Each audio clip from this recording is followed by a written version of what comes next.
But the game yesterday was fantastic, and it was even more fantastic to watch those Cowboys lose. We'll talk all about that today. Don't worry about it, people. We're going to get to it. We're going to get into the morning run. Wake up! This is the morning run. Run, Forrest, run! All right, so last night the Dallas Cowboys lose on a final drive by the GOAT, Tom Brady. It was a great game. I thought it was a fantastic game, and we'll dive into all the individual stuff. But pre-show, Jordan and I are talking, and I said the Cowboys played a hell of a game. Played a hell of a game. And Jordan says, man, not really. I don't understand that line of thinking. I asked him why. How did the Cowboys not play a good game? Like, I really am puzzled by this stance of yours. How did they not play a good game? I think that the offense did what it was supposed to do. They put up a ton of yards. They didn't necessarily do it the way I thought they would, but they did what they're supposed to do. They put up points. The defense, they got their turnovers, which in my opinion were more mental lapses on the offense than the defense making spectacular plays. Some of the interceptions were tight windows, whatever. Obviously, one interception at the end of the half doesn't really matter. But I didn't think that the Cowboys won the game. I actually thought they kind of lost the game. And so they may have played well, but I didn't think they played so well that I'm going to give them a ton of praise for it. I thought they did what they were supposed to do, and the defense looked a little bit better than I was expecting, and that's about it. You thought they did what they were the heavy underdogs, the biggest dogs on the slate this weekend. But that's because of the defense. That's not because of the offense. What do you mean you don't care? It's because of the defense. That's why they're underdogs. So when people are when teams are favored to lose, when they are predicted to lose, it's because of one side of the ball. It's because of the team, bro. What do you? No one was saying. Okay, but we know they can put up points. That's what I'm saying. Like it's clearly we didn't. Yes, of course, because of the team. What do you mean? Clearly we did. Put up 30 points.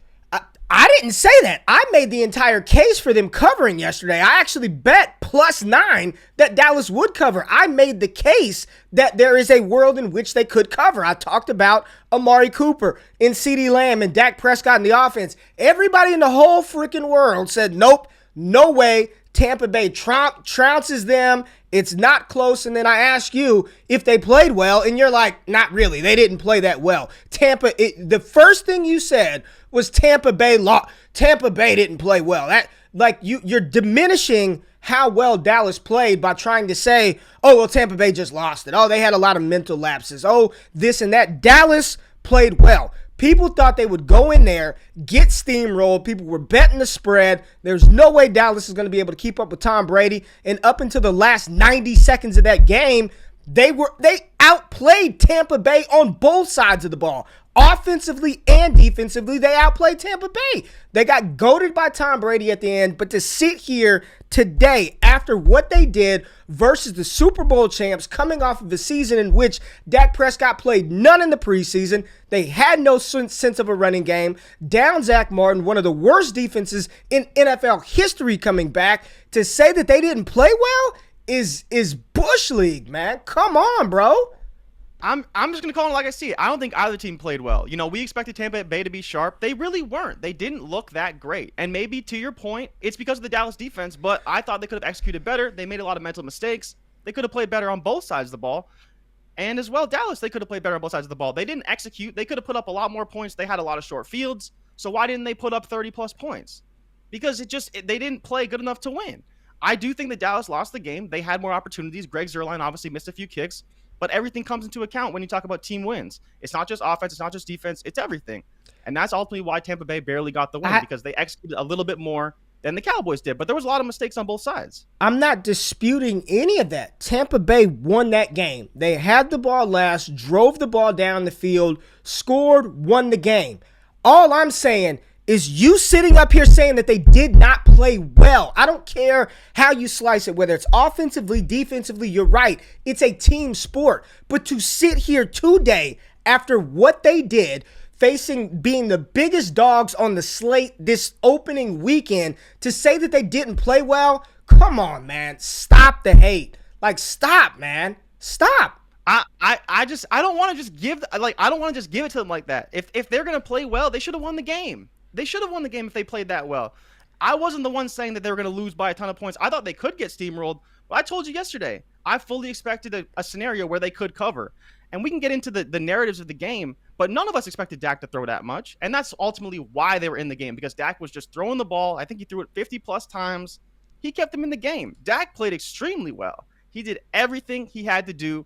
But the rest of the team, they didn't all get it done. They just didn't. But Dak did a lot of the work for the team, and he kept them in that game. 52 rushing yards for Tampa Bay on the night. Antonio Brown went off early. Chris Godwin had his moments. Gronk looked like Gronk. Dallas played well, man. I think you're dead ass wrong with this one. They did not win the game. I'm not sitting here. I'm not giving moral victories. But the expectations for the Dallas Cowboys, or the lack of expectation for the Dallas Cowboys, and the expectation of the Tampa Bay Buccaneers to come into that Thursday night matchup, returning 22 of 22 starters, facing one of the worst defenses in NFL history, and a quarterback who snapped his leg in two and hadn't played in 330 plus days, 0 preseason action together, down probably their best offensive lineman, to push Tampa Bay to have to drive the ball down the field in the final 90 seconds and to sit here and say they didn't play well because they didn't win the game. You're wrong, man. You're wrong, but let's get into you're wrong, Jay. You're wrong on this one. We can agree to disagree on that. I'm fine with that. So here's the thing. Let's go. Let's talk about Dallas. So where I was wrong is I thought that the Dallas Cowboys would need to run the ball to control the clock and keep Tom Brady off the field. Completely wrong. They said, you know what? We've got this offense and we are going to bombs away. And Dak Prescott, I mean, you talk about lat injury, shoulder injury, whatever was wrong with Dak. Clearly he's fine because he threw the ball damn near 60 times. 42 for 58, 403 and 3. He was only sacked one time. I mean, just mind-blowing. I know his shoulders got to be sore.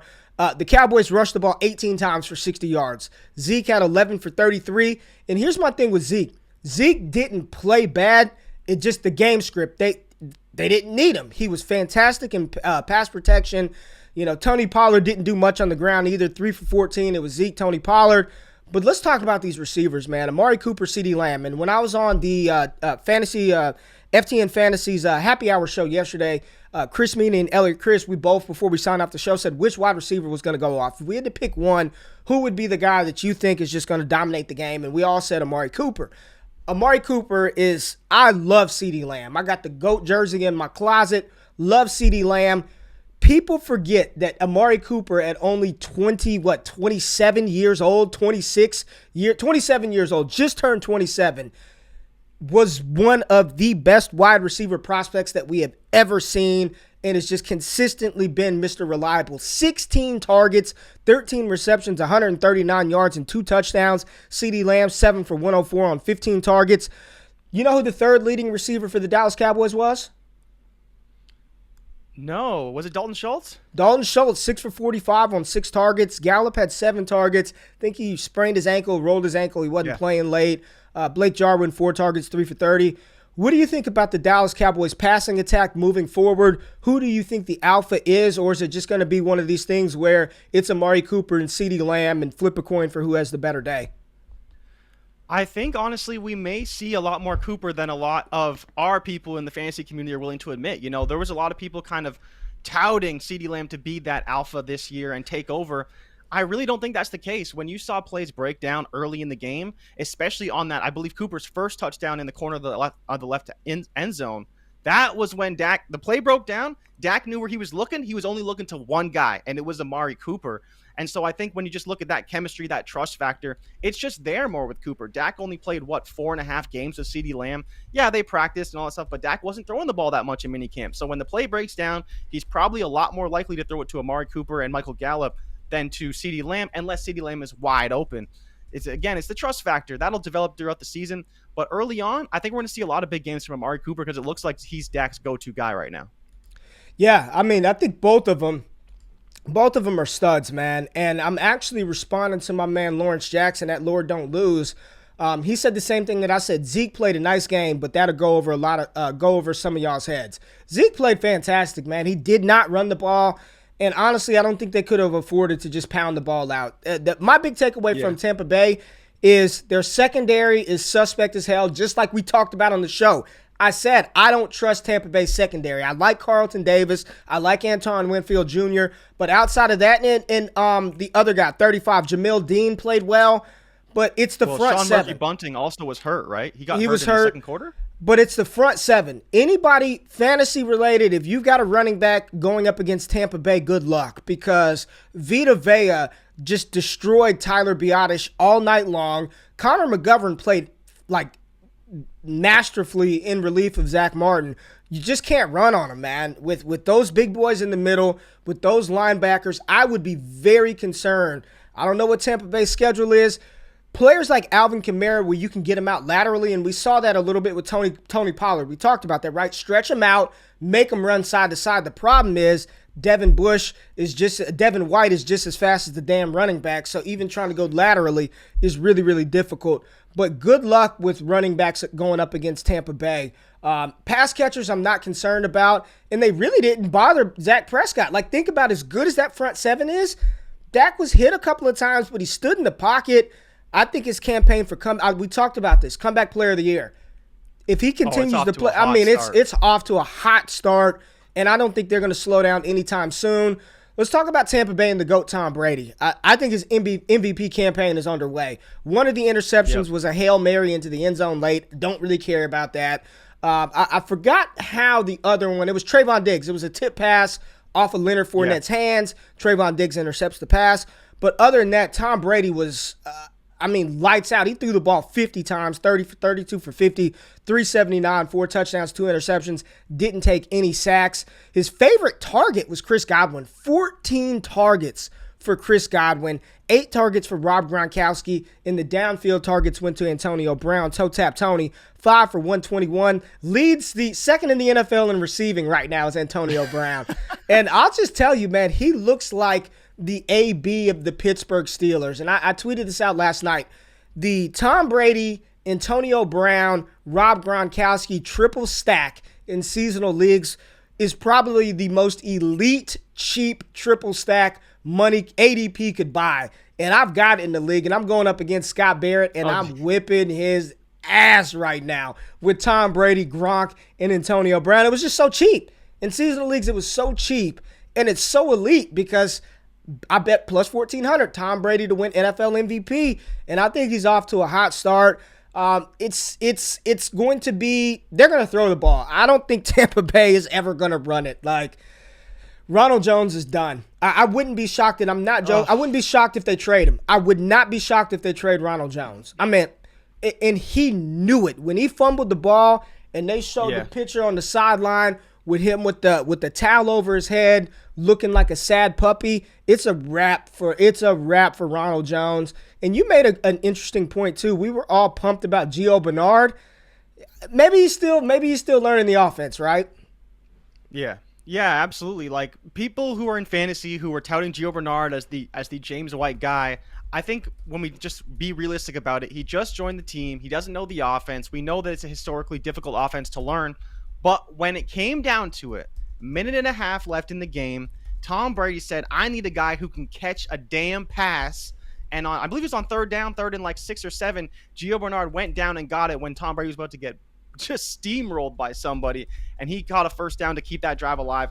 We're going to see that a lot more. It's just going to take time for that to develop for Gio to actually learn this offense. So for me, if you can get him in fantasy, he didn't have the biggest game, but his role is going to get bigger and bigger as the year goes on, and he could potentially catch 60-ish passes this year because he's going to be a favorite of Tom Brady. We know he likes to throw to the running backs, and both running backs showed last night they have no business being on the field on third downs. And honestly, even on first and second down, it didn't look that much better. Yeah. What are your thoughts on the pass catchers? Who do you think is the one moving? How would you rank the Tampa Bay Buccaneers pass catchers? Because Mike Evans did get banged up, comes back in the game. But, after, the first quarter, he didn't touch the ball again till, the third, fourth quarter. How would you rank the Tampa Bay pass catchers in this offense moving forward? This is really tough because I'm not the biggest Mike Evans fan personally. I like route runners. He's not the best separator. He's a great receiver, but he's just not a personal favorite of mine. So he's automatically third. It's no bias at all. But Chris Godwin is interesting because it seemed like in the first half they really went after AB. AB was open a lot. And then I don't know if Dallas made a defensive switch and started to cover him more, which then freed up coverage for Chris Godwin, right? So it's like, honestly, Dallas couldn't win. They didn't have enough guys to cover up all the receivers. First half it was AB, second half it was Chris Godwin. I do think that it's going to probably be Godwin or Brown most of the time, and those are the bets you're going to want to place because Mike Evans will still always see top coverage. So with that being said, you're going to see more single coverage for Brown and Godwin. Which one's going to be the alpha? I'd probably bet Chris Godwin. We saw him lead the team in targets, and for some reason, Brown didn't really get as many targets in the second half. Again, coverage did shift, all that stuff. But I would have liked to see him still be trusted. At the end of the day, Brady's going to throw it to who's open. He's not going to care about who deserves targets here or there. Very unselfish team. That's how he runs the squad. That's how they've been built, right? It's on humility and being humble and the team above all. And they showed that in the second half. So I would probably rank it Godwin, Brown, and then Evans. But I think it could be any given week, any different order.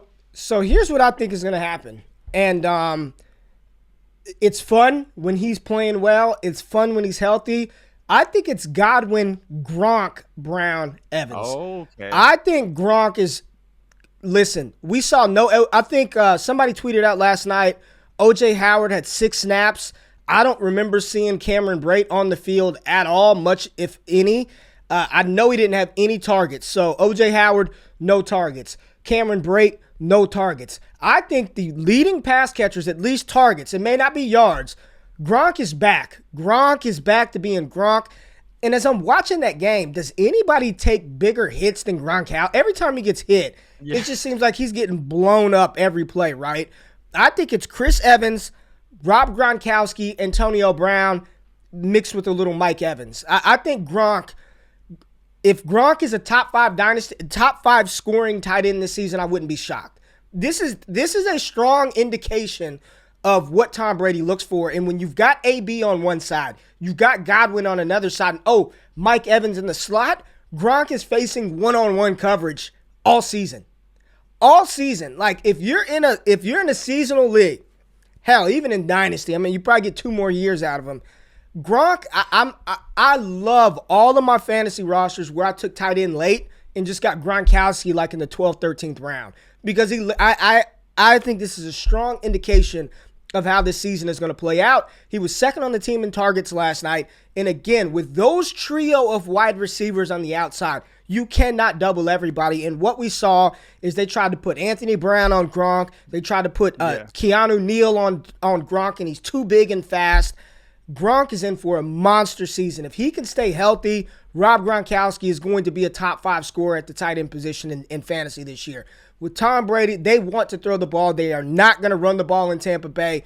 Gronk looked like the Gronk of the New England Patriots days, and he and Tom Brady have picked right back up where they left off.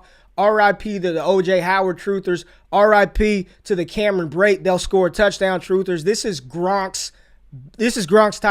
tight end course. So, my overall takeaway, man, look, Dallas played well. I think they're going to be a very good team. I think this makes me feel better about them in the NFC East. And if they can continue to work on, running the ball, get Zach Martin back, I think we're in for a lot of good things for the Cowboys.